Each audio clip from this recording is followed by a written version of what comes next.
আসসালামু আলাইকুম। আজ আমি আপনাদের সাথে শেয়ার করব মুরালি রেসিপি।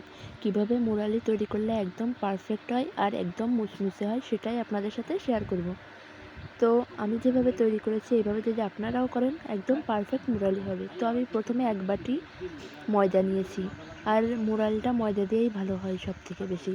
তারপর নিয়েছি অল্প পরিমাণে লবণ এবং 1 চামচ চিনি এবং আরও নিয়েছি অল্প পরিমাণে খাবার তেল। তো এটা দিয়ে ভালোভাবে মাখিয়ে নিব যাতে একদম ঝুরঝুরে হয় আটাটা। তারপর এর ভিতরে দিলাম হালকা কুসুম গরম পানি দিয়ে হাতের সাহায্যে এভাবে আস্তে আস্তে অল্প করে পানি দিয়ে ভালো করে ডোটা তৈরি করে নিলাম। আর আমি অনেক বেশি বানাবো না, অল্প পরিমাণে বানাচ্ছি। তো আমি একটা গোল ডো বানিয়ে নিয়েছিলাম। এবার এটাকে ভালোভাবে বেলে নিব যাতে মুরালিগুলো কাটতে পারি। তো আমি একটা ট্রের উপরে এই রুটিটা বেলতেছি যাতে একটু বড় করে বেলতে পারি সেজন্য। এবার আস্তে আস্তে করে আমি এই রুটিটা লম্বা করে বেলে নেব।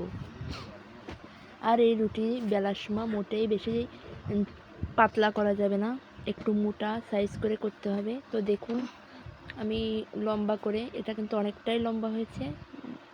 এবার আমি এটা কেটে নেব। তো প্রথমে লম্বা করে কেটে পরে চাকুর সাহায্যে এই মুরালির পিসগুলো কেটে নিচ্ছি।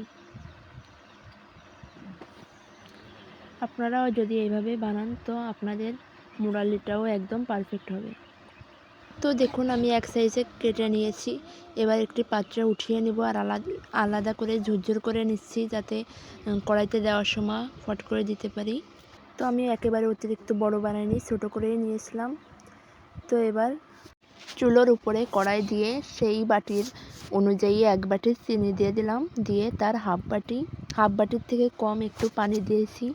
দিয়ে এই চিনিটা একদম ফুটিয়ে নিব, কারণ মুরালিতে যে চিনিটা থাকে ওইটা বেশি পানি দিলে হয় না আর মুরালিটাও নরম হয়ে যায়, এজন্য অতিরিক্ত পানি দেওয়া যাবে না।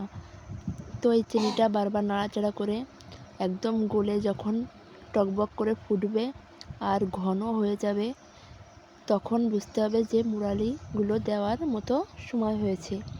তো দেখতেই পাচ্ছেন কতটা ঘন হয়েছে। তো আমি আরেকটু জাল করব। এবার আমি এর ভিতরে ওই ভেজে রাখা মুরালিগুলো দিয়ে দিব, দিয়ে ভালোভাবে নাড়াচাড়া করে চিনির শিরাটা এই মুরালিগুলোর সাথে লাগিয়ে দেব। আর এই সময় একটু তাড়াহুড়ো করে লাগাতে হবে, তা না হলে কোনোটায় লাগবে না, এজন্য। তো দেখতেই পাচ্ছেন ইতিমধ্যেই চিনির দলাগুলো হতে শুরু করেছে, এজন্য আমি বারবার নাড়াচাড়া করে এই যে নামিয়ে নিলাম। আর দেখুন কি সুন্দর দেখতে হয়েছে। আর এগুলো একদম শক্ত হয়েছিল, খেতেও অনেক মজাদার লাগে। আশা করি আপনাদেরও ভালো লাগবে।